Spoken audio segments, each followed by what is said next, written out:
and welcome to the Bat Cave, your secret hideout for Brawl gameplay and deck tech videos. I'm your host, BlindBat8719. On today's video, I'm going to be counting down the top 10 commanders I am excited to play with in the new Dungeons & Dragons Adventures in the Forgotten Realms set. Before I start counting down, a small ask of my audience: if you can click the subscribe button down below, help me grow my channel, be greatly appreciated. With the ask out of the way, let's get on to the countdown. Kicking things off are actually two cards: Hama Pashar, Ruin Seeker, and Barrowin of Clan Undar, who come in at numbers 10 and 9 respectively. Hama Pashar is a legendary creature, human wizard that costs 1 white blue, is a 2/3 body. Room abilities of dungeons you own trigger an additional time. And Barrowin reads, Barrowin of Clan Undar, 2 white black for a 3/3 legendary creature, dwarf cleric. When Barrowin of Clan Undar enters the battlefield, adventure into the dungeon. Whenever Barrowin of Clan Undar attacks, return up to 1 creature card with mana value 3 or less from your graveyard to the battlefield if you completed a dungeon. These two cards I'm lumping together because they are similar decks, accomplishing the same goal but in different colors. Both of these cards encourage you to venture into the dungeon, and as such, will be comprised of cards that move you forward through said dungeon.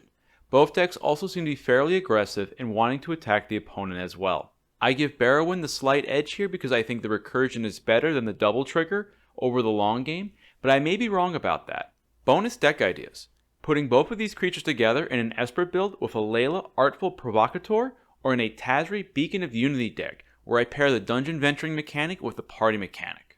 Number 8 on the list is Lolith, Spider Queen. She costs 3 black for a planeswalker that comes in with 4 loyalty. She has a static ability of whenever a creature you control dies, put a loyalty counter on Lolith's Spider Queen. Her 0 ability draws a card and loses a life. -3, create 2 2/1 black spider creature tokens with menace and reach. And -8, you get an emblem with whenever an opponent is dealt combat damage by 1 or more creatures you control. If that player lost less than 8 life this turn, they lose life equal to the difference. Oh my Spider Queen, how do I love thee? Let me count the ways. 1. You can replace yourself with your 0 ability. 2. You can defend yourself with your spider tokens. And 3. Your ultimate can make even the smallest of creatures win the game in 3 short turns. Building around Lolith, I would go wide with tokens, playing with cards such as Woe Strider, Mascot Exhibition, Sedgemoor Witch, and Callous Blood Mage. As Lolith will want creatures to die, cards that trigger on death, such as Solemn Simulacrum, Erebos Bleakhearted, Bastion of Remembrance, and Nightmare Shepherd are other cards I would include. And of course, I plan on serving everyone's favorite fancy piece, the Cat Oven combo, as part of the 59. With the token strategy, my goal is to ultimate Lolith and proceed to attack with my creatures. I'm guaranteed to do at least 8 damage a turn, short of having no creatures on my side of the field. Alternatively, you could just build a good stuff deck or a control deck using Lolith as a card drawing engine to keep the deck churning. As part of the 59, I would love to put Lolith in a green-black build, where I can pair her with Garruk, Cursed Huntsman, or Vorinclex. Both cards synergize well with her, as Garruk can make more tokens that when they die can increase her loyalty, while Vorinclex will have her ultimate right away. On the doorstep of number 7, we find Credell of Baldur's Gate. He's a human elf rogue for blue and a black 1/3 body. Whenever Credell of Baldur's Gate deals combat damage to a player, that player loses 1 life and mills a card, and then you gain 1 life and scry 1. Whenever you attack, you may pay 2 generic. If you do, target creature can't be blocked this turn.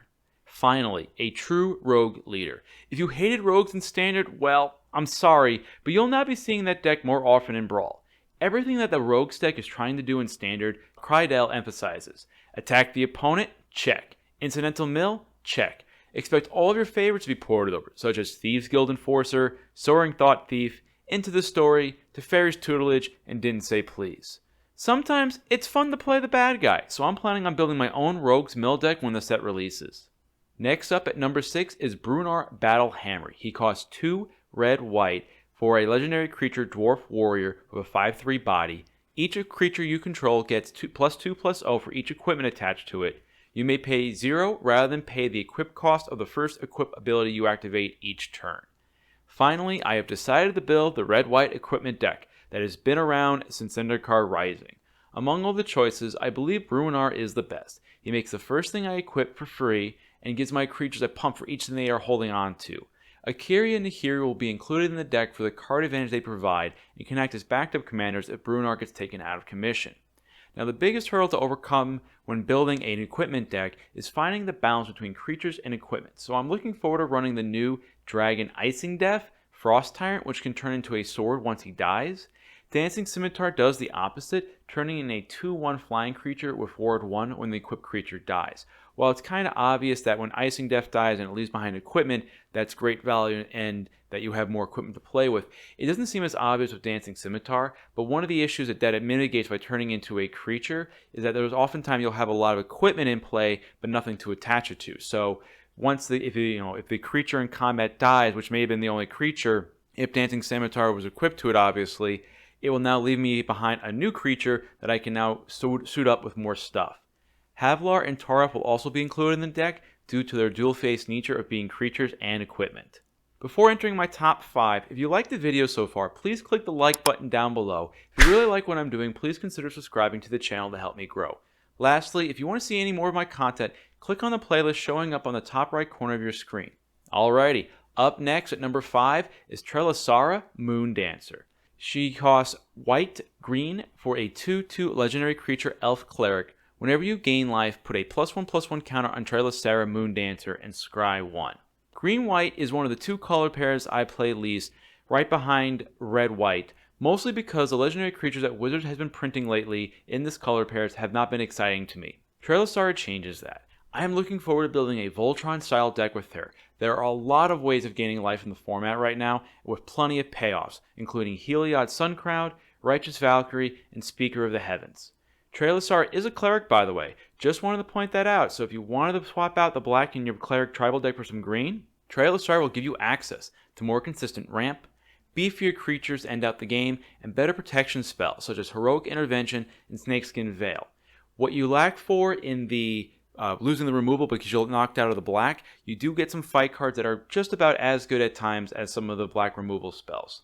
What's also great about life gain decks is that they function on their own, without the need to focus solely on the commander. A +1/+1 counter theme would also be appropriate for Trelasara, with cards like Invigorating Surge and Hydra's Growth making her really huge, while the Ozlov can save all those hard-earned counters to be transferred to another creature or back onto Trelasara at a later point in the game. One of the benefits of being a 2-cost commander is that she is really easy to replay later on in the game. Number 4 is Xanathar, Guild Kingpin. He costs 4 blue-black for a 5/6 legendary creature Beholder. At the beginning of your upkeep, choose target opponent. Until end of turn, that player can't cast spells. You may look at the top card of the library any time. You may play the top card of the library, and you may spend mana as though or mana of any color to cast spells this way. So a 5/6 legendary creature for 6 mana that limits the interaction my opponent can have with me on my turn. Sounds wonderful, sign me up. Just as a reminder, abilities my opponent control can still be activated and triggered during my turn. However, preventing them from casting removal spells on my turn helps keep Xanathar on the field. I'm looking forward to building a blue-black control deck with Xanathar, using his ability to steal all my opponent's spells to win the game once I've gained control of my opponent. As I would need a lot of mana in order to both cast Xanathar and protect him, I plan on playing a lot of mana rocks, and am considering looking into playing the Forsaken Monument to double up some of the colorless mana in my deck. The colorless mana doubled by the Monument can then be spent as colored mana with Xanathar's ability to cast my opponent's spells. Cards that affect the top of my opponent's library will also be handy, as they will allow me to mitigate situations where my opponent has a land-land scenario on top of their deck. Mill is the easiest method for affecting the top of the opponent's library. The Omen Kill is a card that I first think of that would be fun to run in this deck. However, Teferi's Tutelage will be the more optimized way, as drawing cards to trigger Tutelage will be easier than dealing damage with the Omen Kill. Number 3 on the list is the Queen of Dragons, Tiamat. All hail the Queen. Tiamat costs 2 and Wooburg for a 7/7 legendary creature Dragon God, flying. When Tiamat enters the battlefield, if you cast it, search your library for up to 5 dragon cards not named Tiamat that each have different names. Reveal them, put them in your hand, and then shuffle. Another 5-color commander, Tiamat lets me play with all the founding dragons from Strixhaven as well as some of the new monocolored dragons in this set. My dream would kind of treat her like a combo deck where I can have Fires of Invention out to then cast Tiamat for free, search up a hasty dragon, either Velomachus or Inferno of the Star Mounts, to put into play at the same time and swing in. Another aspect of that combo would be to run Perforos Bronze Blooded and cheat in a bunch of red dragons that I'd search with Tiamat. There are a few dragon-centric cards in this set that will help bring down the cost of the dragons as well as give them other perks, which is nice.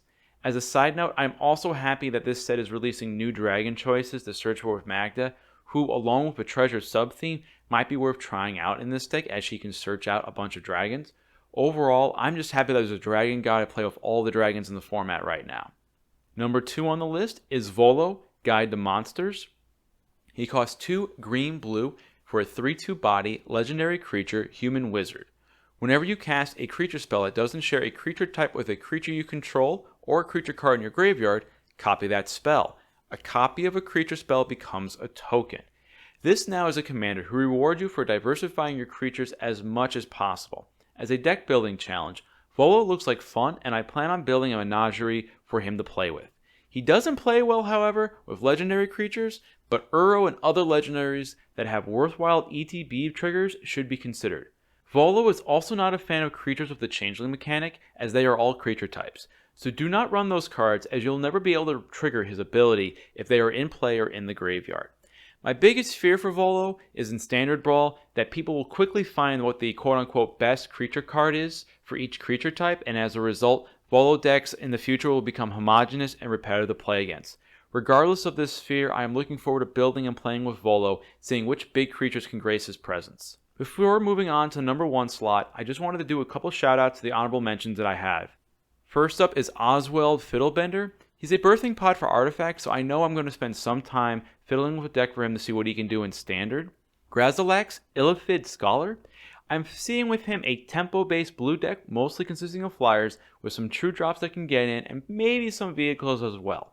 It would be interesting to play him in a blue-green tempo deck where you could run both Grazalix and Toski, Bearer of Secrets, to double up on the card drawing aspect of dealing combat damage. There's Delina, Wild Mage. She's just a safer creature version of Mirror March, more consistent to happen as you are guaranteed at least 1 token, if the opponent doesn't interfere, with the possibility to create more. If you're someone who likes to take chances and roll the dice, literally, Delina might be the Wild Mage for your next mono-red aggro deck. Imarith, Desert Doom. One of the best legendary mono-colored dragons in this set, he is a good choice to lead a control build. A 5/5 flyer for 5 mana is a great value, and Ward 4 will make it difficult for my opponent to interact with him. Once I have established control of the board, Imarith can finish the game by himself. And now, the commander that I'm super excited to build with, and at number 1, is Faraday, Devil's Chosen. She costs 2 blue-red for a 3/3 legendary creature, Tiefling Warlock. Dark One's own luck. Whenever you roll 1 or more dice, Faraday, Devil's Chosen gains flying and menace until end of turn. If any of those results was 10 or higher, draw a card. The dice rolling commander. Faraday ties together all the cards of the dice rolling mechanic in the set. Her stats are fair for her cost, and there is a number of dice cards that trigger on attacks, lending myself to building an aggressive mid-range build with her. Giving Faraday flying and menace is a nice touch, which makes it easier for her to successfully attack the opponent unblocked. Half of the time she'll draw me a card whenever I roll as well. There are a bunch of dice rolling cards that I'm looking forward to playing with, namely the Deck of Many Things, Treasure Chest, and Barbarian class. While Faraday may be more of a casual commander to play with due to the extra variants involved from the dice rolling cards, she is still the one that I'm most looking forward to playing with in the upcoming season. And that is the video for today. Do you agree with any of my choices? Is there someone not on my list that you're excited about? Let me know in the comment section down below. For more Brawl gameplay and deck tech videos, please subscribe to my channel and hit the bell notification icon to be notified of when I upload a new video. As always, thank you for visiting the Batcave and have a great day.